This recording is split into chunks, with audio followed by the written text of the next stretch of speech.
The Great Hall was bigger than any building on Earth. It floated in the darkness of space, a station made of crystal and metal that could hold 1,000,000 beings. Today, it held exactly 847, one representative from each spacefaring civilization in the known galaxy. They had come to decide the fate of a small blue planet called Earth. Admiral Una Park stood alone in a small observation room, watching the assembly through a glass wall. She was the first human to ever set foot on this station. She was also the only human the galaxy had ever invited to speak. But today, they had not asked her to speak. Today, they had asked her to listen. The alien who led the assembly was called the High Chancellor. His body was tall and thin, covered in gray scales. His eyes were black and showed no emotion. When he spoke, his voice filled the entire hall like thunder.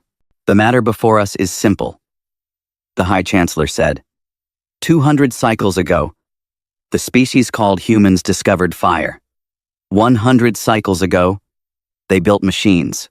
50 cycles ago, they split the atom. 10 cycles ago, they reached their moon. 5 cycles ago, they broke the light barrier and joined the stars. He paused. The hall was completely silent. No species in recorded history has advanced this fast. Our scientists have studied them. Our analysts have run every projection. The conclusion is unanimous. A holographic display appeared above the hall. It showed a graph with a single line shooting upward like a rocket. The line was labeled Human Technological Growth. Within 5 generations, humans will surpass every civilization in this assembly. Within 10 generations, they will be beyond our ability to measure. Within 20 generations. The High Chancellor did not finish the sentence. He did not need to. "They are not just a threat," he continued. "They are the threat. The greatest danger this galaxy has ever faced. Not because of what they have done, but because of what they will become." Una felt her heart beating hard in her chest. She had known this meeting would be difficult. She had prepared speeches, arguments, evidence of humanity's peaceful intentions. But as she watched the faces of the 847 representatives, she saw something that made her blood run cold. They were afraid. All of them. Beings from worlds that had existed for millions of years. Civilizations that had conquered physics itself. They were all terrified of her people. "The Assembly will now vote," the High Chancellor announced. "The question is simple. Should the human homeworld be cleansed?" One by one, the representatives cast their votes. Una watched the numbers climb on the display. Yes. Yes. Yes. 847 votes for. 0 votes against. The decision was unanimous. "The motion passes," the High Chancellor said. "A cleansing fleet of 12,000 warships will be assembled. The human homeworld will be sterilized within 47 standard cycles. This session is concluded." The representatives began to leave. Some of them glanced at Una as they passed. A few looked sorry. Most looked relieved. None of them stopped to speak with her. Una stood frozen for a long time after the hall emptied. Her mind could not process what had just happened. The entire galaxy, every civilization, every species, every world, had just voted to kill her planet. Not because humans had attacked anyone, not because humans had threatened anyone, but because humans learned too fast, because humans adapted too well, because humans might become something dangerous someday. She walked slowly back to her ship. It was a small vessel, barely big enough for one person. Earth's best engineers had built it in secret. Using technology they had reverse engineered from alien probes. It could cross the galaxy in days. The Assembly did not know this. If they did, they would have voted even faster. As she sat in the pilot's chair, Una finally let herself cry. She thought of her parents in Busan, her sister in Seoul, her niece, who had just started school. She thought of the billions of people on Earth who were going about their ordinary lives, not knowing that the universe had already signed their death warrant. Then she dried her tears and started typing. The message was short. It went directly to Earth Command, encoded in a cipher that no alien technology could break. It contained only the essential facts: the vote, the fleet, the timeline. 47 days until the end of the world. At the bottom, she added a personal note for General Tae Ki-won, the commander of Earth's defense forces. They had known each other since the academy. He was the closest thing she had to family in the military. "They are afraid of us," she wrote. "Not because of what we are, but because of what we might become. They have decided to kill us before we have the chance to prove them wrong. I am sorry I could not change their minds. I am coming home. Whatever we decide to do next, I want to be there with our people." She sent the message and engaged the engines. The stars blurred around her as the ship jumped into faster-than-light travel. In 3 days, she would be home. In 44 days after that, 12,000 warships would arrive to burn everything she loved. As she traveled through the void between stars, Yuna thought about the High Chancellor's words. He had called humanity the greatest threat the galaxy had ever faced. He had shown graphs and projections and scientific data. He had convinced 847 civilizations that humans must die, but he had made one mistake. He had assumed that humans would react the way every other species had reacted when faced with extinction. He had assumed they would fight, or flee, or beg for mercy. He did not know humans very well. Yuna did not know it yet. But in a bunker beneath Seoul, a young captain named Junho Lee was about to ask a question that would change everything. And in a laboratory hidden in the mountains, a scientist named Sora Han was looking at weapons that could tear the galaxy apart and wondering if there was another way. The countdown had begun. 47 days until the fleet arrived. 47 days to decide the future of humanity. The galaxy had made its choice. Now it was humanity's turn. The bunker was cold and quiet. It sat 200 meters beneath the streets of Seoul, built to survive nuclear war. Now it would have to survive something much worse. General Tae Ki-won stood at the head of a long table. Around him sat the most important people on Earth: presidents, generals, scientists, and diplomats from every nation. They had come in secret, leaving behind their public duties to face a truth that could not be shared with the world. "Not yet. You have all read Admiral Park's report," General Tae said. His voice was calm, but his hands were shaking. 12,000 warships. 44 days. Our entire fleet numbers 300 ships. Most of them are not designed for combat. The room was silent. Everyone had done the math. It was not complicated. 12,000 against 300. The galaxy had sent enough firepower to destroy Earth 40 times over. "We have options," the general continued. "None of them are good." He pressed a button, and a holographic display appeared above the table. It showed 3 words: fight, flee, surrender. If we fight, we die. Our ships are fast, but they cannot defeat an armada. We might destroy 100 of their vessels, maybe 200. Then they will burn our planet to ash. He moved to the next option. If we flee, we abandon Earth. We load as many people as we can onto colony ships and scatter across the galaxy. Some of us might survive. Most will not, and those who do will spend the rest of their lives running. The display shifted again. If we surrender, we throw ourselves on their mercy. The Assembly has never shown mercy to a condemned species before. But perhaps they will make an exception. Perhaps they will only enslave us instead of killing us. A bitter laugh came from somewhere at the table. No one smiled. "General," a voice said. It was Dr. Sora Han, the lead scientist of Project Prometheus. She was a small woman with gray hair and tired eyes. She looked like she had not slept in days. General Tae nodded slowly. "I was hoping we would not have to discuss that." Sora stood up and walked to the display. She pressed several buttons, and the hologram changed. It now showed blueprints for machines that looked like nothing natural. Twisted metal, impossible angles, equations that hurt to look at. For the last 30 years, my team has been working on theoretical weapons, she said. Technologies based on principles the galaxy has not yet discovered. We call it Project Prometheus. She pointed to the first blueprint. This is a gravitational compressor.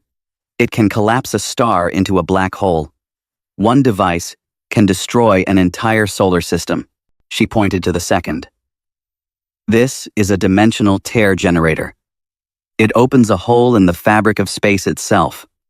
Anything that enters the hole is erased from existence. Not killed, erased, as if it never existed. She pointed to the third. This is a cascade bomb. It causes a chain reaction in the nuclear forces that hold matter together. One bomb could sterilize 100 light years. In every direction. The room had gone completely silent. People were staring at the blueprints with horror on their faces. We never built these weapons, Sora said quietly. We hoped we would never need to. We hoped humanity would be better than this. She looked around the table. But if we build them now, we can win. We can destroy the cleansing fleet. We can destroy the assembly. We can burn the galaxy to ash and start over. Her voice broke. We can become exactly what they fear we are. For a long moment, no one spoke. The weight of the decision hung in the air like a physical thing.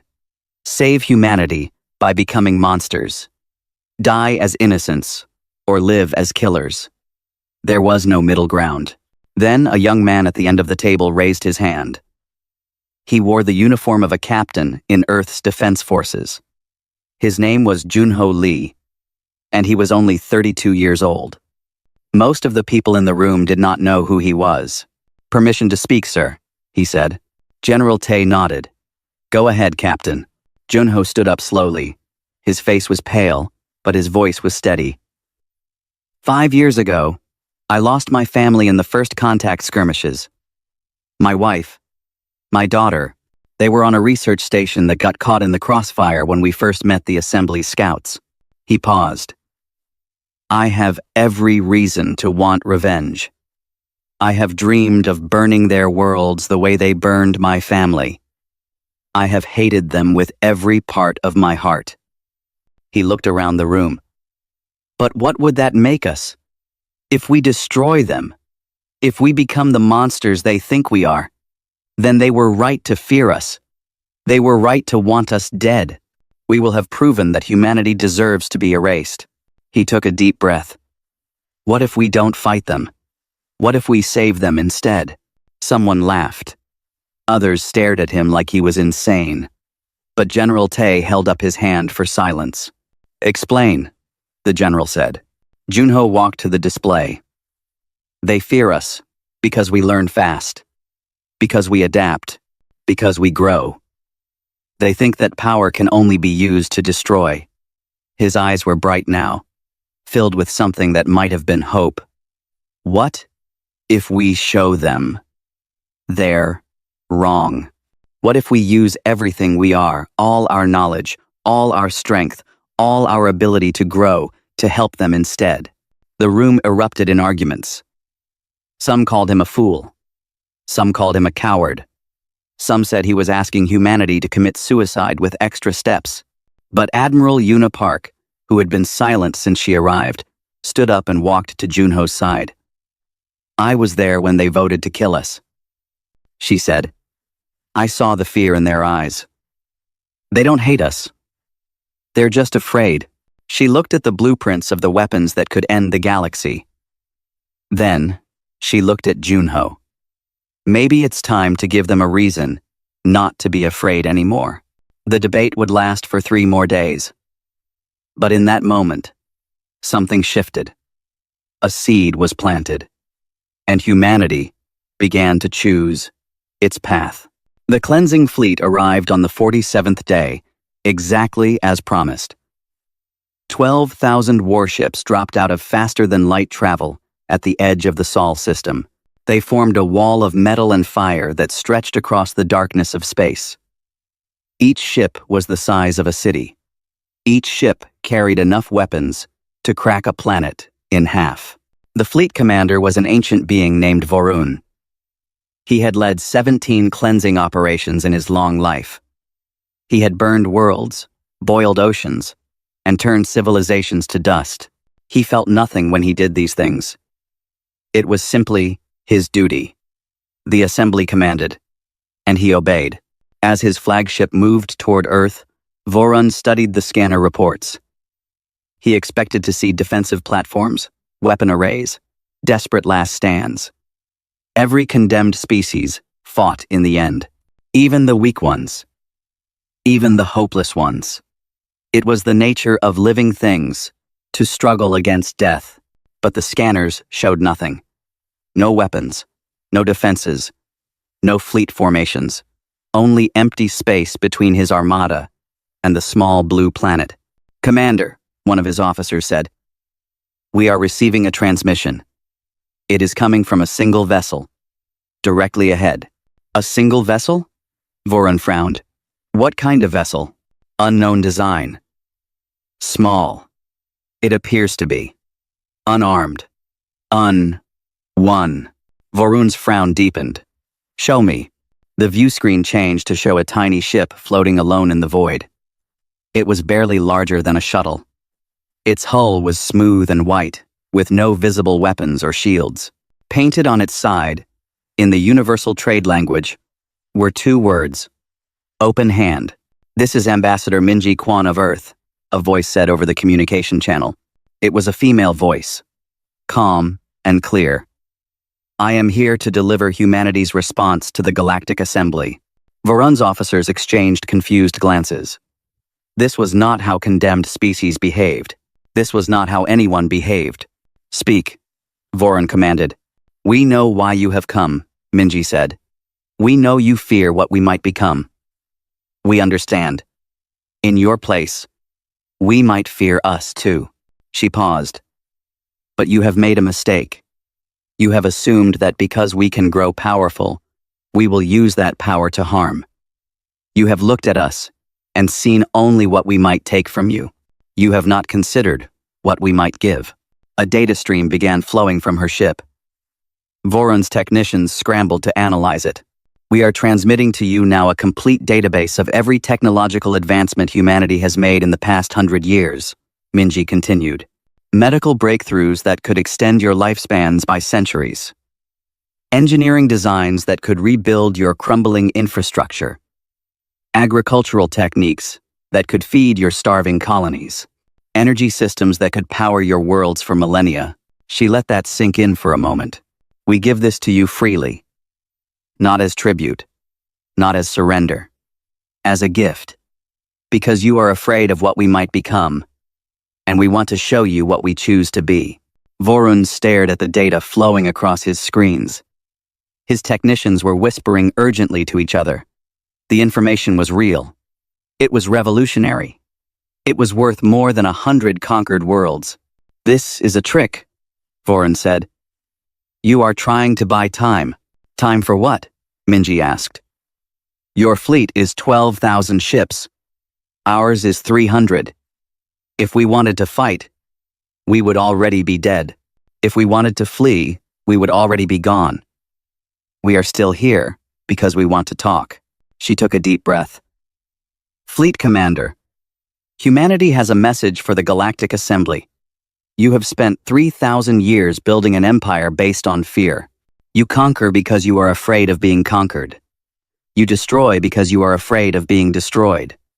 You sentenced us to death because you are afraid of what we might become." Her voice grew stronger. "But fear is not strength. Fear is a cage that traps you inside your own nightmares. And we refuse to be trapped." Behind her, across the galaxy, something was happening. Vorun's communication officers began receiving reports from assembly worlds. Human ships were appearing everywhere. Not warships. Aid ships, medical vessels, engineering crews, teachers, doctors, builders, On the plague-ravaged world of Kesher, human doctors were distributing vaccines that could save millions. On the war-torn moon of Threx, human engineers were rebuilding cities that had been rubble for centuries. On the dying homeworld of the Villani people, a species the Assembly had abandoned generations ago, human scientists were purifying poisoned water and planting seeds in dead soil. "What is this?" Voron demanded. "What are you doing?" "We are doing what we do best," Minji said. "We are adapting. We are growing. We are learning." She smiled, though he could not see it. "But not to destroy you. To help you." Vorun looked at the reports flooding his screens. Across the galaxy, condemned humanity was saving lives, on world after world. The species the Assembly had voted to exterminate was healing wounds that the great civilizations had ignored for centuries. "You cannot do this," Vorun said. His voice was shaking now. "This is not how it works. This is not what threatened species do." "You are right," Minji said. "This is not what threatened species do. This is what humans do." She let the silence stretch between them. "Your fleet is still pointed at Earth, Commander. You can still burn our world. You can still kill every man, woman, and child who ever lived. But you cannot undo what we have already started. Even if you destroy us today, the galaxy will remember that when humanity faced extinction, we answered with open hands." Vorun sat in his command chair for a long time. His officers waited for orders. The 12,000 ships waited for commands. The entire galaxy held its breath, and for the first time in 17 cleansing operations, Vorun did not know what to do. The Great Hall of the Galactic Assembly had not been this full in 1,000 years. Representatives from every corner of the galaxy had come to witness what many believed would be the end of an era. The air was thick with tension and the smell of fear. High Chancellor Vorun stood at the center of the chamber. He had been promoted after the cleansing fleet commander had refused to fire on Earth. That commander was now in prison, charged with treason against the Assembly. But the damage was already done. 18 months, Vorun said, his voice echoing through the hall. 18 months since the humans were condemned to death. And in that time, they have made fools of us all. He gestured, and holographic displays appeared throughout the chamber. They showed images from across the galaxy. Human ships delivering food to starving worlds. Human doctors curing diseases that had killed millions. Human teachers sharing knowledge with species that had been left to rot in ignorance. They have infiltrated 73 assembly worlds, Vorun continued. They have provided aid to 212 non-aligned species. They have given away technology worth more than our entire treasury. And they have done all of this without asking for anything in return. A murmur ran through the assembly. Some representatives looked angry. Others looked confused. A few, in the back rows, looked almost hopeful. This is an invasion, Vorun declared. Not of weapons, but of kindness. They are buying loyalty with charity. They are stealing our allies with generosity. They are tearing this assembly apart without firing a single shot. He pointed at the image of a human aid worker carrying a sick child on a distant world. This must stop. The cleansing fleet must complete its mission. Earth must burn. With respect, High Chancellor, a voice said from the gallery. Earth has already won. Every eye in the chamber turned to see Commander Do-Hyun Shin standing in the visitors section. He wore the uniform of Earth's diplomatic fleet. Clean. White. With no weapons visible. He looked calm, almost peaceful, despite being surrounded by beings who had voted to kill his species. You were not invited to speak, Vorun said coldly. No. Do-Hyun agreed. But I have something to show you. Something that might change your minds about the nature of humanity. He pressed a button on his wrist, and new holographic images filled the chamber. These were not pictures of aid workers or doctors. They were blueprints. Schematics. Technical drawings of machines that made no sense to most of the beings present. But the scientists in the room recognized what they were seeing, and they began to scream. "This is a gravitational compressor," Do-hyun said, pointing to the first blueprint. "One device can collapse a star into a black hole. My people invented this technology 3 years ago." He pointed to the second. "This is a dimensional tear generator. It opens holes in the fabric of space. Anything that enters is erased from existence. We finished designing this 18 months ago." He pointed to the third. "This is a cascade bomb. It can sterilize 100 light years in every direction. We built our first working prototype 6 months ago." The chamber was in chaos now. Representatives were shouting, crying, trying to flee. Vorun stood frozen, his face pale with terror. "You were right to fear us," Do-hyun said. His voice was quiet, but somehow it cut through the noise. "You were right that we grow too fast. You were right that we would develop weapons beyond your imagination." He looked directly at Vorun. "You were right about everything except one thing. You assumed that because we could destroy you, we would." He pressed another button, and the weapon schematics disappeared. In their place appeared images of the human aid missions across the galaxy. Doctors and teachers and builders doing the work that the assembly had neglected for centuries. "We chose not to," Do-hyun said. "We had every reason to be monsters. Your assembly condemned us to death for the crime of being too good at surviving. If we had rained fire on your worlds, history would have said we were justified." He shook his head. "But that is not who we want to be. So we built the weapons. And then we built something better instead. We built hope." The chamber had gone quiet. Even Vorun had nothing to say. 18 months ago, you sent a fleet to kill us," Do-hyun continued. "Since then, we have saved more lives than your assembly has saved in the last 1,000 years. We have rebuilt worlds you abandoned. We have cured diseases you ignored. We have fed children you left to starve." He spread his hands. "You can still destroy Earth. Your fleet is still out there. But you cannot destroy what we have started. The galaxy has already seen what humanity can be, and many of them are choosing to stand with us." As if on cue, representatives began to rise from their seats.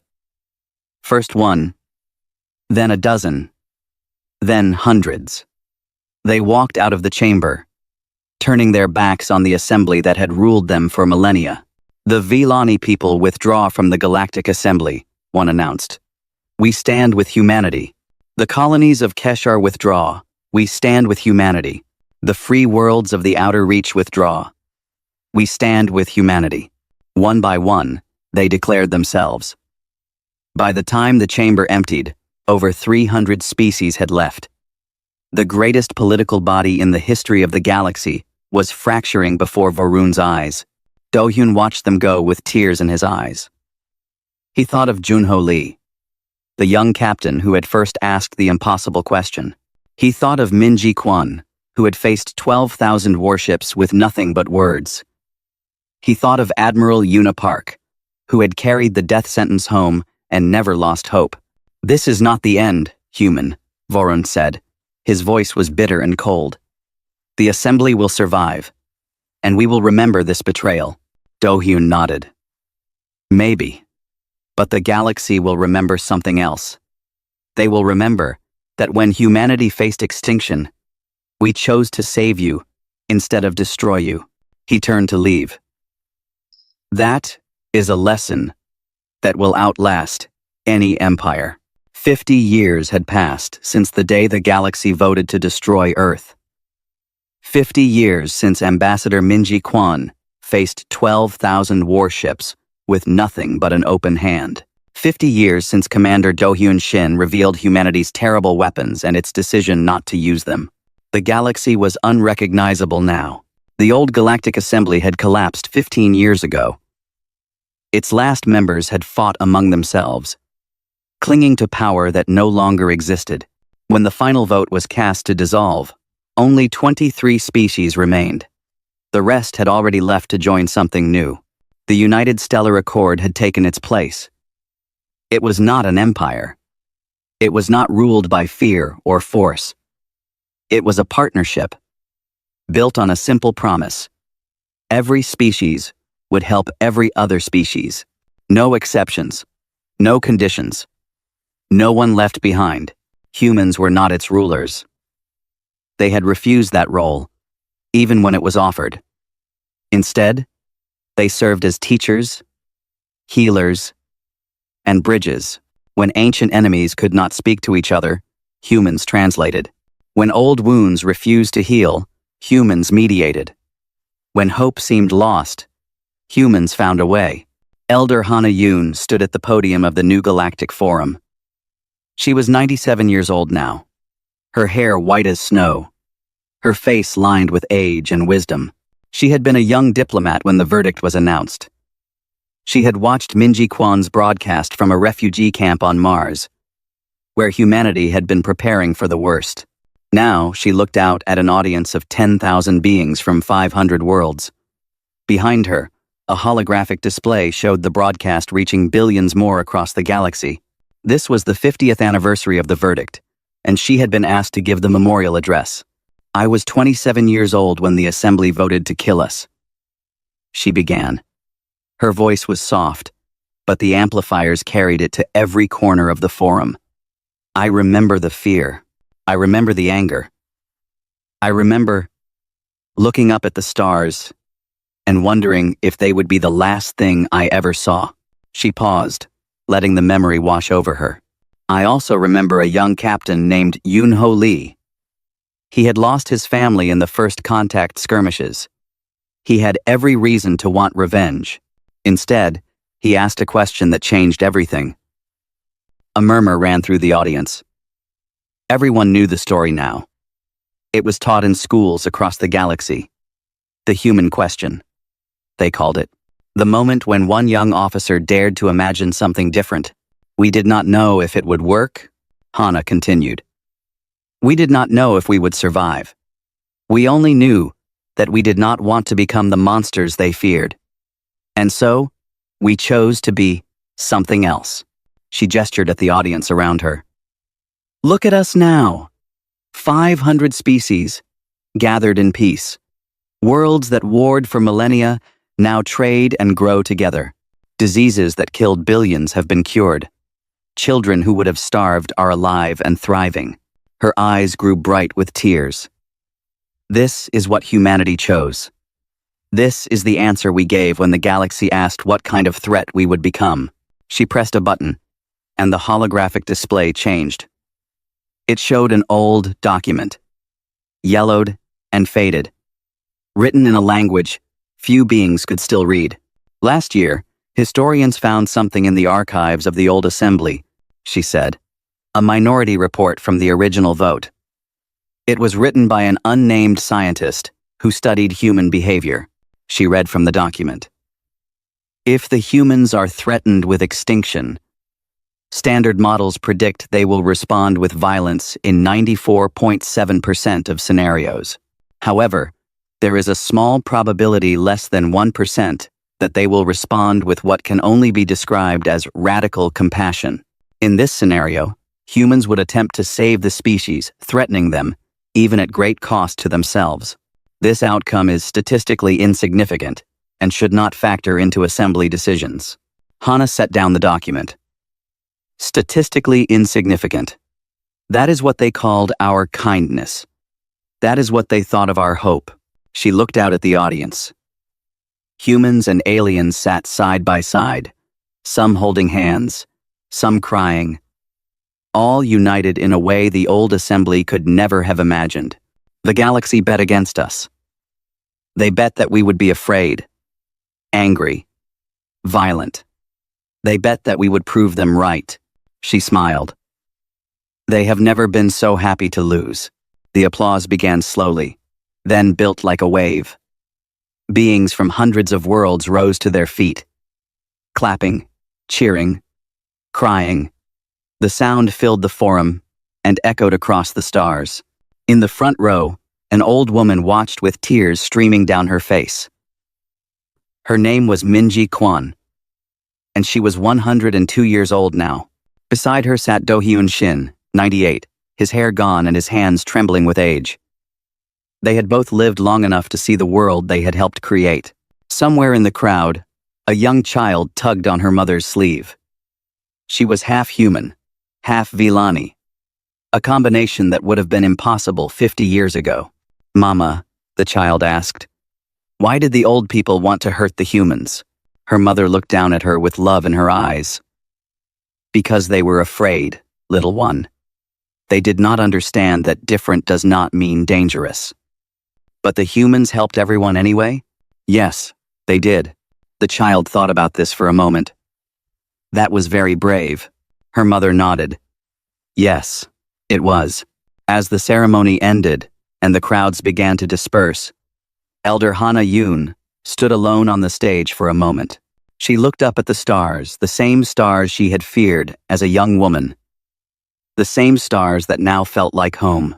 "We did it, Junho," she whispered to the ghost of a young captain who had asked the impossible question. "We showed them what we could be." Somewhere out there, among the billions of beings whose lives had been touched by humanity's choice, the answer echoed back.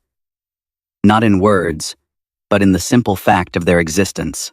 In every child who lived, every disease that was cured, every war that was ended, the galaxy had decided Earth should die. Humanity had responded by teaching it how to live.